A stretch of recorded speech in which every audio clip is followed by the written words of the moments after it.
Welcome to Scaling Without Breaking podcast, the show for startup leaders who are done winging it and sick of everything being a bottleneck. Your team's growing, the cracks are showing, and what got you here is officially breaking. Each week, you'll hear raw stories, sharp strategies, and real talk from founders, operators, and advisors who've scaled through chaos and built companies that run without constant firefighting. If you're ready to start leading like a CEO and move beyond just surviving, you're in the right place. Here is your host, Roland Siebelink. Hello everybody, welcome to another episode of Scaling Without Breaking. Today's guest has done something increasingly rare in the SaaS world. He built a profitable, sustainable business the slow way. No venture capital, no hockey stick growth charts to impress investors, just 14 years of steady, intentional scaling from a master's thesis to over £1.5 million in revenue, serving 3,000 clients across 22 countries.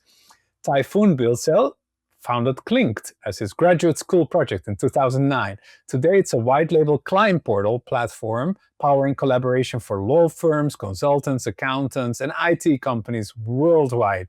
If you've ever wondered whether you can build a real SaaS business without venture capital, or what 14 years of profitable growth actually looks like in practice, this conversation is going to be a game changer. It's going to challenge everything you think about startup speed. With that, everybody meet my guest, Tayfun Bilsel. Welcome to Scaling Without Breaking. Thanks for having me. Glad to be here. Of course, Tayfun. It's been good to have the prep calls with you. And my first question is, you've built Clinked entirely bootstrapped, no outside funding, from your master's thesis to over £1.5 million in revenue today. That's extremely rare. What made you choose this slower, profitable path? And what's been the real cost of that independence that nobody talks about? Yeah, actually, believe it or not, we tried to raise funding, VC funding early on. And it was challenging because in B2B space, to be honest, in the beginning, nothing revolutionary. So we're not fixing cancer, or it's not advanced scientific software application or technological advancement. So it's just a B2B software. It was innovative, but maybe not innovative enough for some of the VCs we talked to, and and then we then started talking to customers, and we tried to understand their needs, and slowly built this software application, and eventually we met their needs, and there was a gap in the market.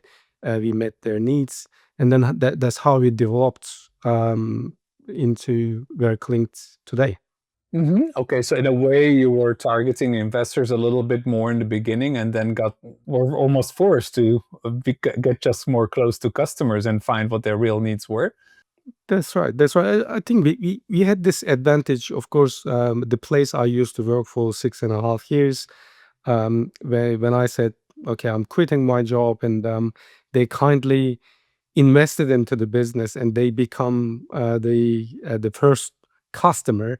Of course, that helped initially, but after that, we raised a little bits from angel investors to survive. But this was in the beginning, 15-16 years ago, and since then we haven't raised anything, and we try to grow by understanding our clients' needs and selling into B2B enterprises.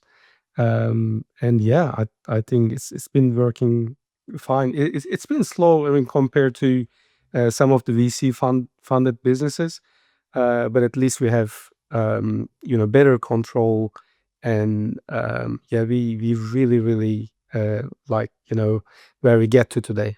Yeah, exactly. And it's almost like the most modern fundraising strategy anyway, right? What they call seed strapping, a little bit of pre-seed money, and then trying to be profitable from there on.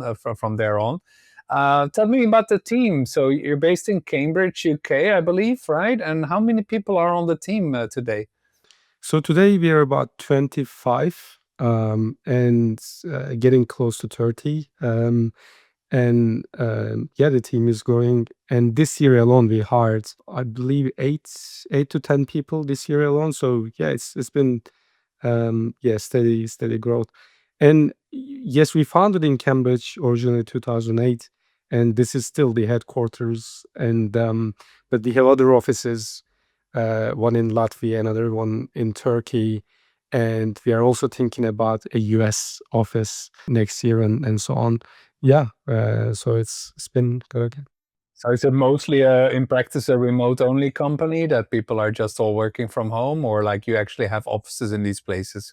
Yeah, we have offices, so we employed this hybrid approach, and typically we expect our team to work from the office 2 days, 3 days a week, and the rest from home. I think hybrid. We tried a bit of everything. I believe in hybrid, so that makes huge difference. Yeah, exactly. And the full remote, I think, has become less fashionable after the pandemic, right? Like we've seen too many disadvantages of it as well, I believe. So I believe you crossed £1 million in 22 and then targeted 1.5 in 23, right?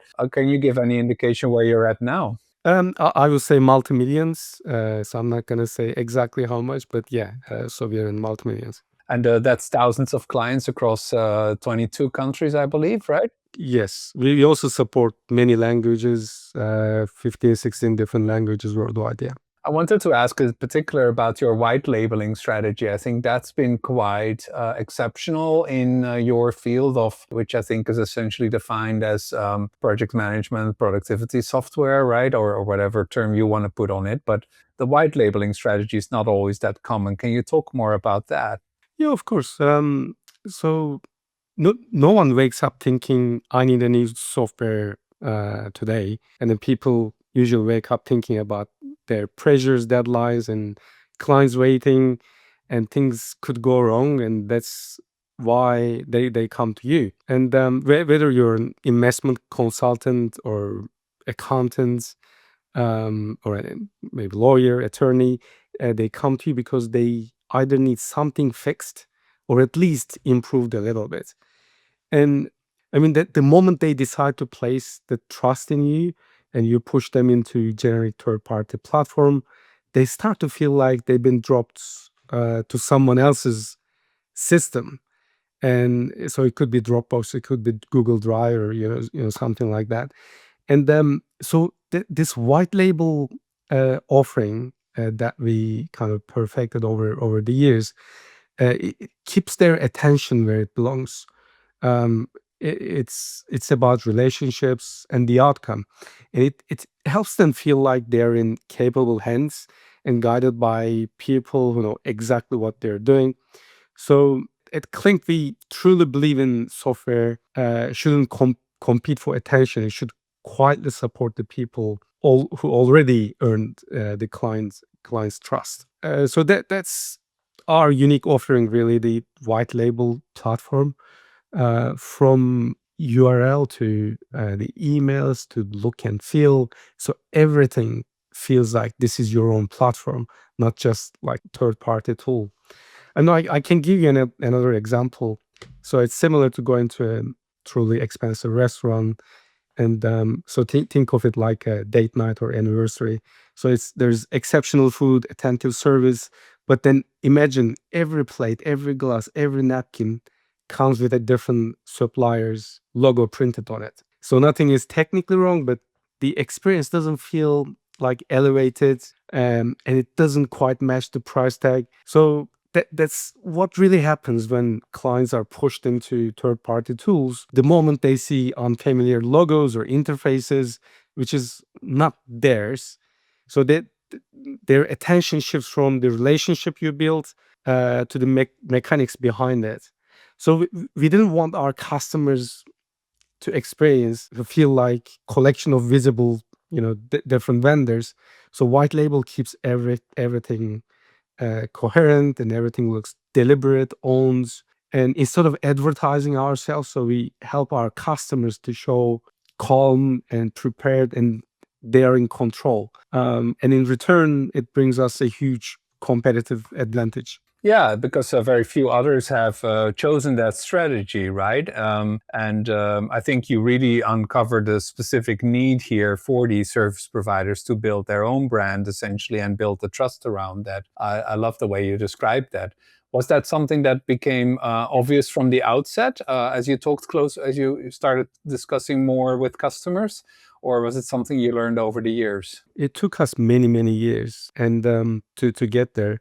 And I'll give you a brief history of where we started. So picture this, like it's year 2008, and a tiny startup came up with the idea of Facebook, but only for your company. That little tool was called Yammer.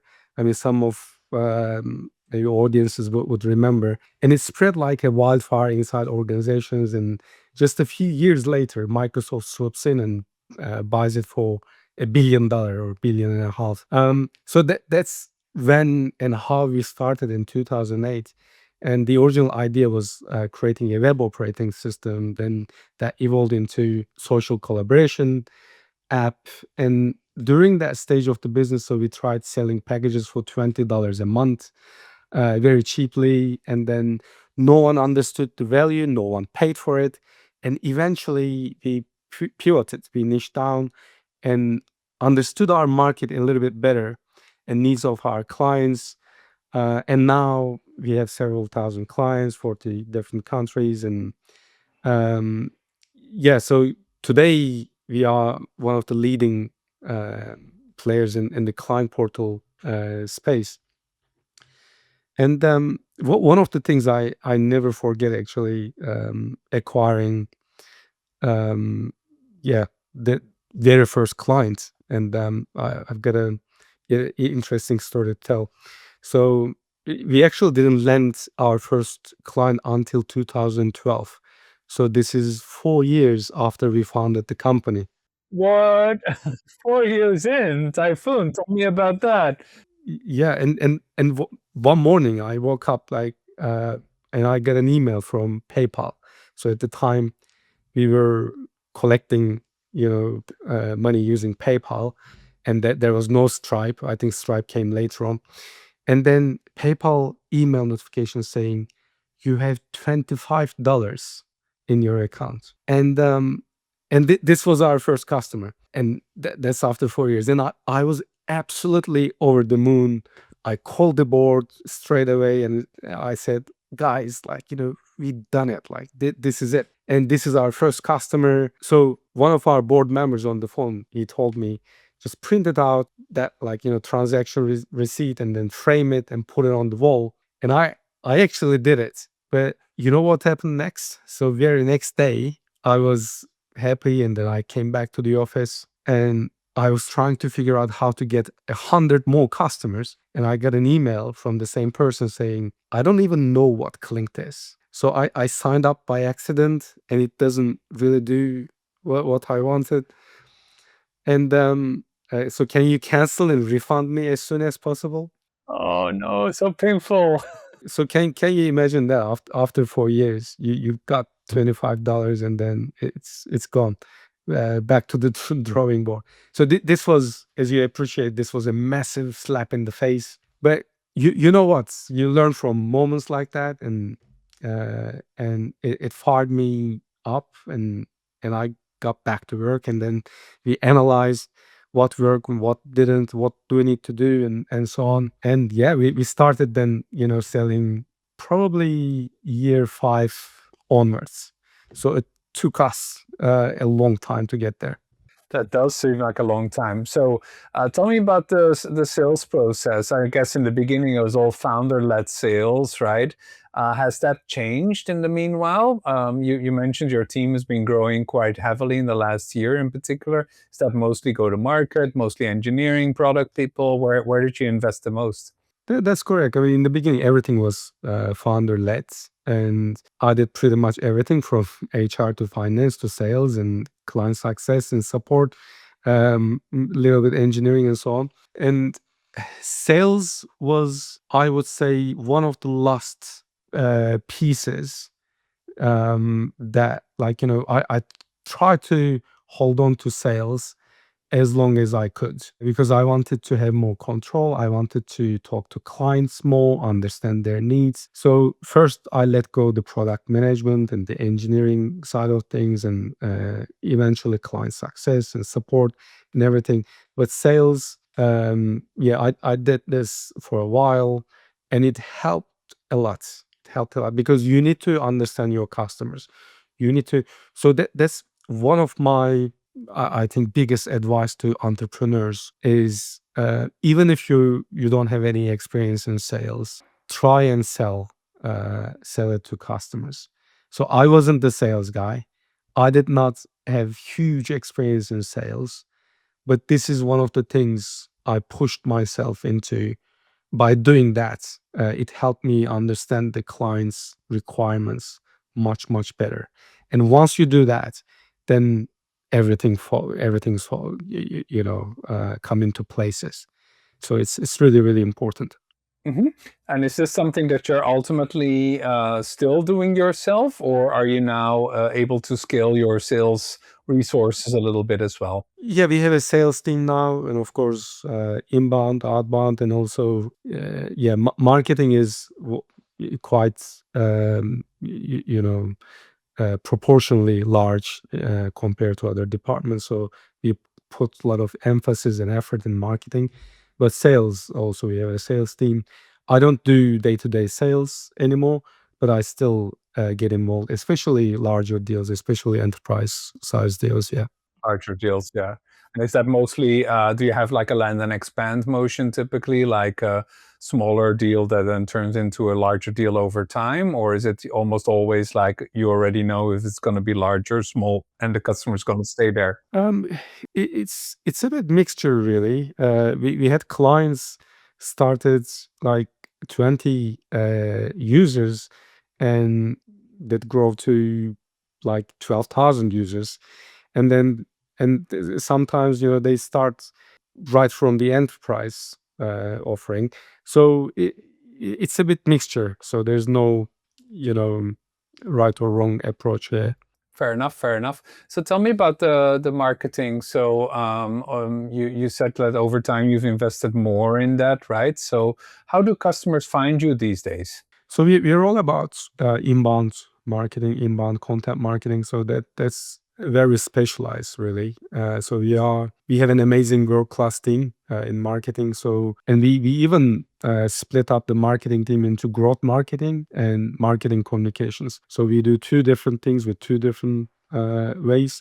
So yeah, but we don't do so much about outbound. And unlike many B2B businesses, I think some companies I know they perfect their outbound lead generation because it's scalable, because it's predictable, and I totally get that. But for us, it was all about inbound. It's all about content marketing. Okay. Is that changing? Are you finding now that the world is moving away from SEO and more towards LLMs? Are you having to adapt to that as well? Yeah, definitely. But when you do content marketing really well, LLMs pick up too. So yes, there are different ways to discover companies and tools and B2B software applications. So we try to be everywhere in many different channels. But if you do the content marketing really well, then it works out fine with the age of AI and LLM. So that also helps. Yeah. So one thing that if companies do focus on outbound, they often have to be more precise about the target customer that they serve, right? And I think you serve legal, IT, nonprofits, quite a few verticals. Is there like a primary customer that you optimize your marketing, maybe even your product for, or is it like a much more intentional diversity that you strive for? Yeah, we mainly work with professional services and financial services. So these are our main targets. And so in terms of financial services, so we work with M&A companies, insurance companies, and we typically work with English-speaking countries, even though we have many customers in Europe and other places. We focus mainly in the States and also UK-based businesses and financial and professional services. Okay. So the multilingual approach is a little bit more maybe for the end users than it is for your proper customers. Is that how you would put it? Yeah, and end users and their clients, because our client could be in the UK or the US, but their clients may not be necessarily located in English-speaking countries, could be all over the world. So it really helps having the flexibility, supporting multiple languages, and then they can use our platform in their own language. Hmm. Okay, very good. So, when we talk about strategy for your startup over the years, you learn a lot, right, in terms of where to focus. You already gave some examples. What have you learned to say no to over 14 years? Well, we started as a very generic platform. And when you try and get into your market, so you can take vertical approach or horizontal approach, like especially in B2B, so you can be maybe a platform for, I don't know, accountants or platform for, I don't know, insurance companies specifically. So we did not start. So we had this more horizontal approach, and over time we specialize more and more in financial and professional services. But still, I believe Clinked is a little bit more generic than like other vertical solutions. There are pros and cons to this. Of course, like one of the disadvantages is that when you try to create a persona or when you try to target certain segment of the market, you face with challenges in terms of defining that persona, defining the role, and it makes the outbound lead generation a lot more harder. So what I would say is like, if your lead generation, if your sales strategy is purely outbound, it's better to be, focusing on a particular vertical. Yeah, then you need to be much more precise, right? Definitely. But otherwise, like with our content marketing approach, so we try to tap into different markets, but still they're all connected and so still similar. So they have similar needs, but it could be a few different industries. So yeah, I think it depends on your company, what you're selling, what type of go-to-market strategy you have. But for us, it wasn't a vertical, specific vertical, so it's a bit more generic. And then in terms of your product marketing, what have you found works best trying to have two or three things that you really differentiate on and that's always like the top of your messaging? Or is it more like trying to match all the features that your competitors have and basically be always in fast catch-up mode almost to be competitive at every dimension that customers might ask for? Yeah, what we did early on is that so first 10 customers, it was extremely difficult to get. But we managed to get the first 10 customers, and then we sat down and then try and analyze those customers. So what were the pain points? So what are the things, what are the patterns between these 10 companies? And at that time, I remember, so we are still trying to sell a collaboration, more like project management software to B2B businesses. What we realized with the first 10 customers, they were only using it for one purpose and one purpose only, with their clients and nothing else. So, and I heard them saying client portal once or twice. And because we were pushing this idea of social collaboration platform or social this, social that, because it at the time like social was a buzzword, and but no one gets it. Like it's just extremely difficult, and no one understands what we're selling, what we're offering, and they don't understand the value. But by analyzing the first 5-10 customers and then finding patterns, so that allowed us to change our entire messaging and made some product improvements, and that changed everything. So that was a milestone for us, and from then on we started selling in good numbers, and that's when we started growing really, really well. Yeah. So the client portal feature was really the part that they were selling the most, that they were buying the most. Yeah. That's correct. But that's not set in stone forever. So I mean, there are milestones in the company, so you need those discoveries maybe every 5 years or every 2 years, and then you still need to look back and then talk to customers, analyze their needs, because customers' needs change all the time. Especially with the age of AI, now it's time for all B2B businesses, not just us, to actually reanalyze their requirements, look at where we are, so and how can we actually reinvent ourselves and then offer better value to customers. I was going to ask about that cadence a little bit since you've had, 14 years of experience. That's quite a long time, right? So, how do you actually handle that challenge of adapting to a new world while at the same time trying to stick to some decisions, trying to stick to a strategy? How often do you maybe update your plans or announce a new strategy to your team versus like more like a let's stick to what we've decided already approach. How has that been building over the years? Yeah, in general, there's this business strategy. So the business strategy, it doesn't change very often. So we usually review annual basis and then make some slight changes. But marketing strategy change a lot, because marketing is all about testing. So you need to test, understand, and then retest, and then make some changes. So it's all about trying different things, measuring results, and then making changes all the time. But the business strategy itself, yeah, we don't really change massively.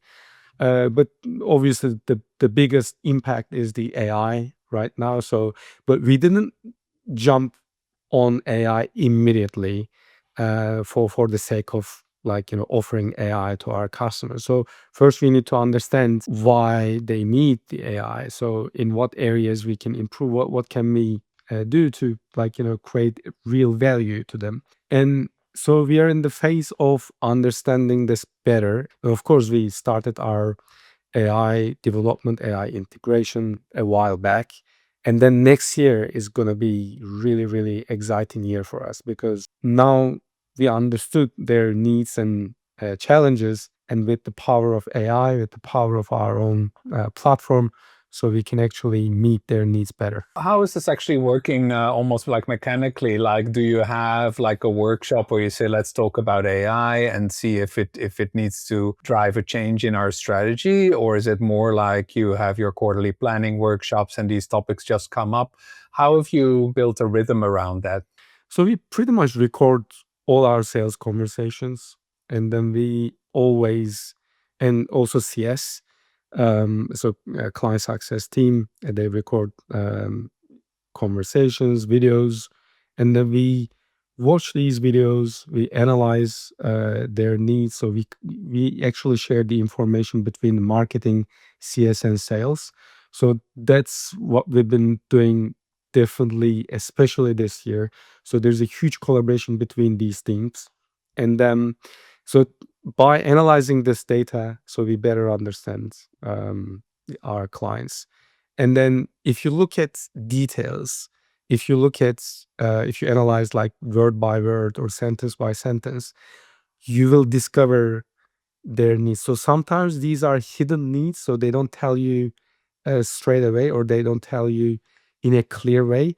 But if you listen carefully enough, then you can you start picking up really critical information about their pain points and their needs and so on.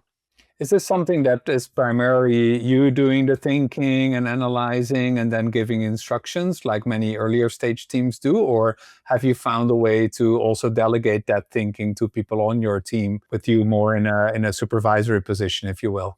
Of course, I used to do that by myself a bit more, but now I'm trying to delegate as much as possible. And because without delegating the work, you cannot grow. So you need to trust your team. You need to delegate, and then you as a CEO or the founder, you need to focus on the strategy, and then you need to focus on the big picture. Because in the past, I often found myself doing unnecessary admin work, repeated like work over and over again, and then you realize like this is such a waste of time. And I'm sure many founders did the same mistake, but I think sooner you delegate, the better. So that's I think that's good advice. How have you learned to delegate, Typhoon? Because that's usually not that easy to learn, right? So, especially for It's not easy. Yeah, it's not easy. Especially like, people like me, because I pay attention to details, and I say, oh, instead of like, asking someone to do it, I need to maybe spend 5 hours with that person for them to do it properly. So instead I can do it in 10 minutes. So there's this constant thinking, but it's not really. So you need to think about long term, because the long term is, yes, you need to spend that 5 hours now, but you will save months in the future, and then it will allow you to focus on like, more important things. I think that mindset, shift in mindset, is really really important. So it came to me a little bit late. So, but yeah, like I said, sooner you the better. where do you draw the line now, what you can delegate and when you said you pay attention to details. Sometimes people will produce work that is not right in the details. So how do you deal with that? I think you need to accept that people would make mistakes, and that's okay, because you need to let them make mistakes, so that the second time, the third time, the fourth time, they will learn, and instead you can support them. So instead of criticizing them, instead of making them like, uncomfortable, you can actually say, "That's okay. I did that mistake too."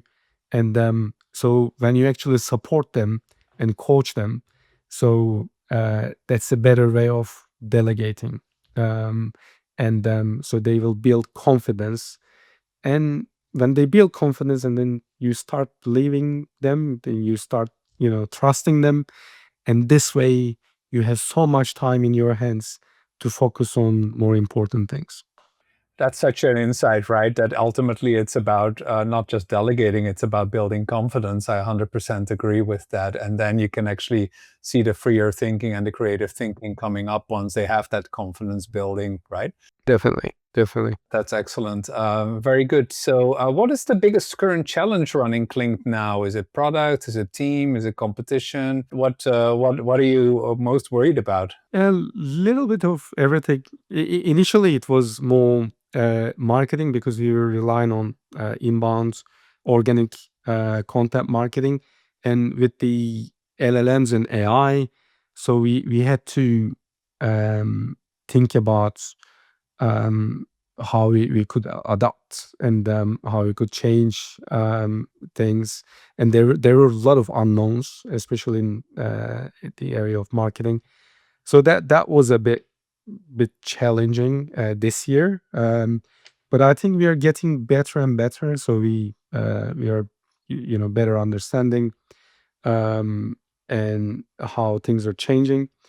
And then going forward, 2026, the biggest challenge is, again, giving AI, the power of AI to our clients in a way that they can really benefit from that. But at the same time, I know most of our enterprise clients, they have a huge trust concern with the AI.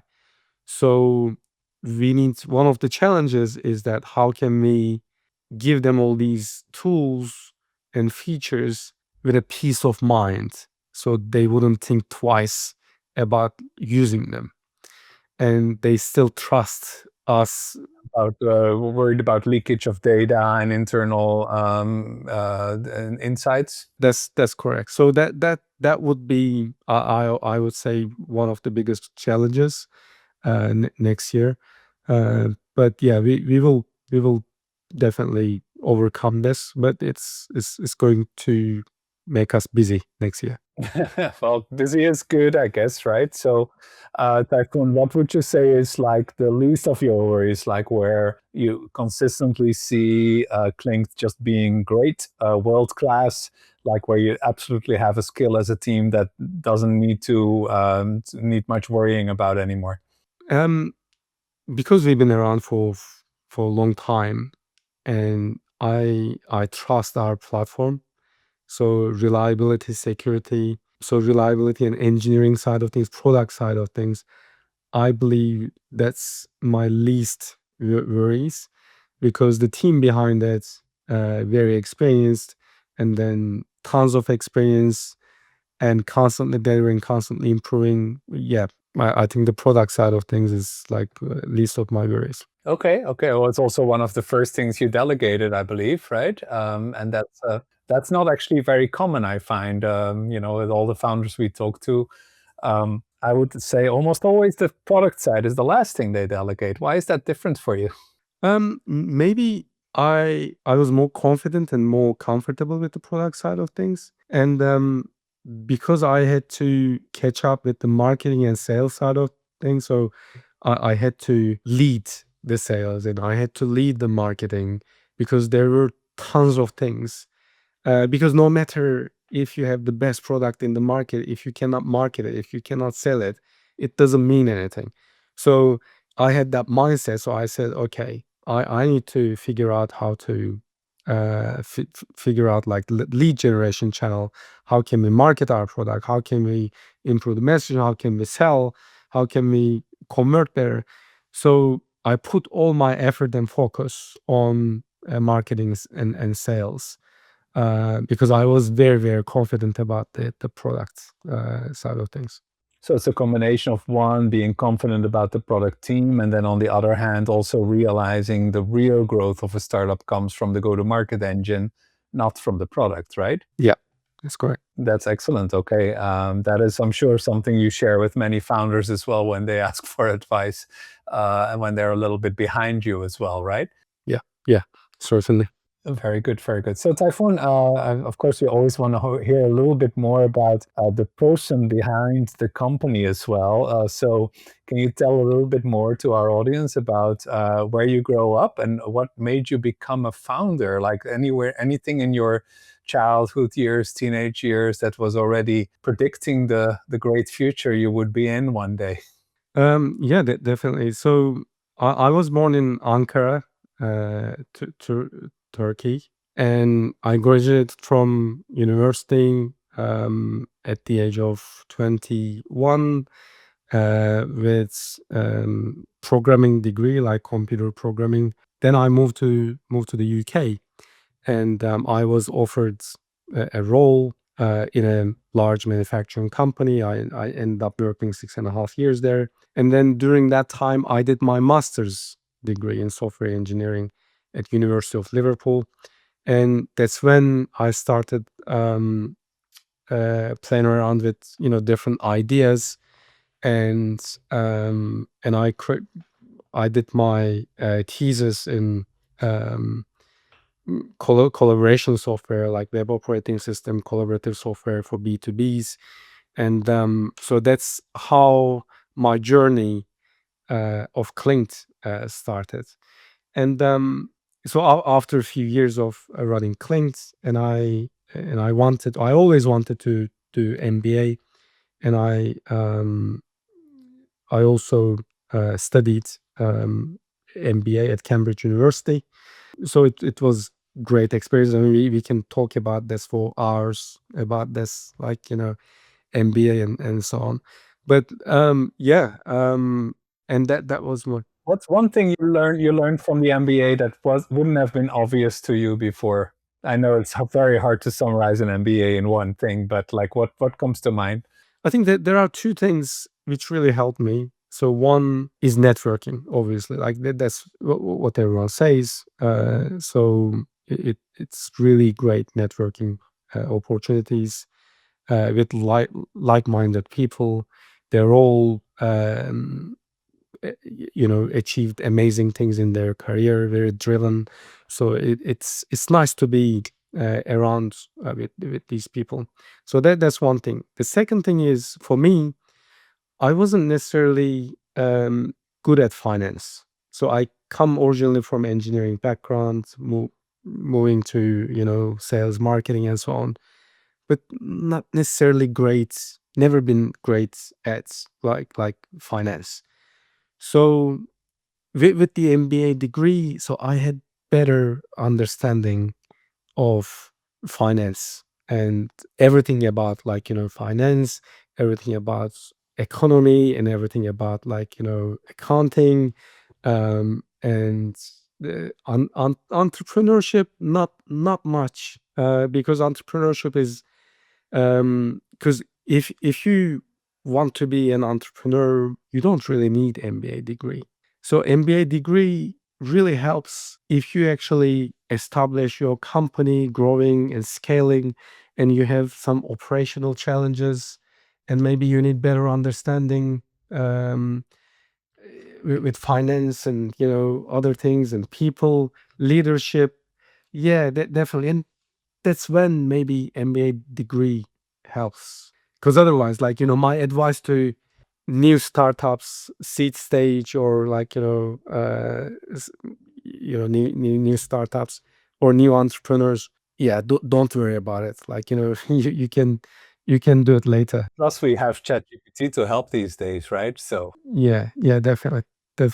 Yeah. very good, very good. So, since you're advising founders and helping to inspire them, like if you look back at your youth in Ankara, were there some key people in your youth, in your teenage years, that inspired you to become the founder you are now? Yeah.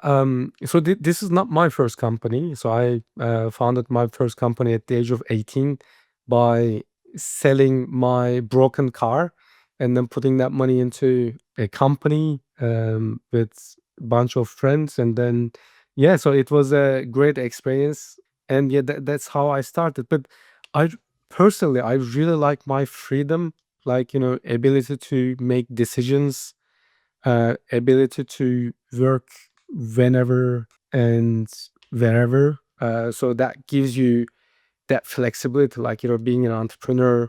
Because if you have 9 till 6 or 9 till 5 job, every day, you are a bit restricted in terms of what you can do, because you have some responsibilities, you have some deliverables, deadlines, everything. So and that's not for me. I mean, I've never been that person. So from the age of 18, I always wanted to have a say on my own life, have the flexibility. And so, yeah, I think it's about personality too. Like if you have that personality, sooner or later, one day or another, you will end up, setting up your own business. So, were you the kid that all the teachers said, you will amount to nothing, you can never be disciplined enough in school, in class, something like that?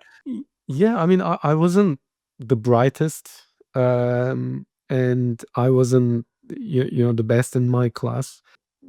Definitely. I mean, academically, I wasn't the best. But again, probably most entrepreneurs are like me. I mean, I don't want to generalize it, but yeah, we have different abilities. I think different priorities. Yeah, so that's me. Was there like a person you looked up to that kind of showed you like a different path? Maybe some founder or entrepreneur that you knew in your life, or somebody that said it's okay. It's like not everyone excels at school that same way. No, not really. So I always focused on the outcome. So I always question things, and by nature, entrepreneurs question things a lot. Why? When they say, okay, 2 plus 2 is 4, most people accept that, right? So most people say, okay, they spend years, whatever, someone came up with a method or model, so they prove that person. But a real entrepreneur always question things. Why is this the case?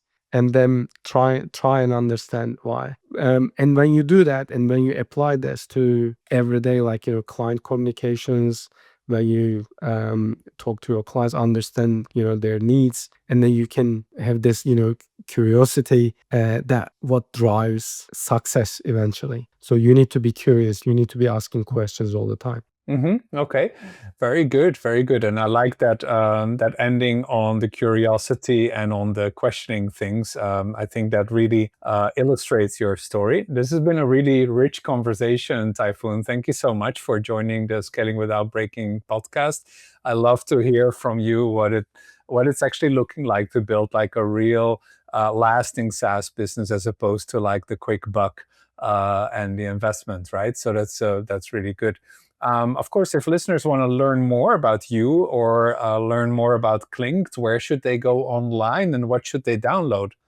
Yeah, LinkedIn is the best way to connect with me. I'm always on LinkedIn. So yeah, just search for Tayfun Bilsel. And yeah, I'm on social media pretty much everywhere. So I also have a YouTube channel too. We started doing, podcasts about businesses. But yeah, I think LinkedIn would be the best. That's perfect. Okay. And remind us of the website of the business. Where should they go and find out more about Clinked? Yeah, so it's clinked.com. So yeah, so if you go to clinked.com and any questions, yeah, let me know, reach out to me and happy to help. And if they want to try the product, is there something like a free month or something that you guys offer typically? Yeah, there's a free trial on our website and 10-day free trial. And you can speak to salespeople directly. And if you have more complex requirements, again, tell us your requirements, and then we can, yeah, set up a meeting and happy to talk to you. Perfect. Okay. And of course, for everyone who knows me and does not know Tayfun yet, I'm always happy to provide an introduction via LinkedIn as well. So once again, Tayfun Bilsel, this has been amazing. Thank you for joining the Scaling Without Breaking podcast. And for the audience and everyone listening, thanks for joining us. If you enjoyed this episode, please subscribe and share with the founder who's thinking about bootstrapping versus fundraising, just like Tayfun has. So thank you, everyone. The Scaling Without Breaking podcast requires more than a conversation. It takes action, research, and collective wisdom. If today's episode resonated with you, we'd love to hear your insights. Join the conversation and help us shape the future together. We'll be back with more stories, strategies, and real-world solutions that are making a difference for everyone. In the meantime, be sure to subscribe, rate, write a review, and share it with someone you think would benefit from it too. Thanks for listening, and we'll see you on the next episode.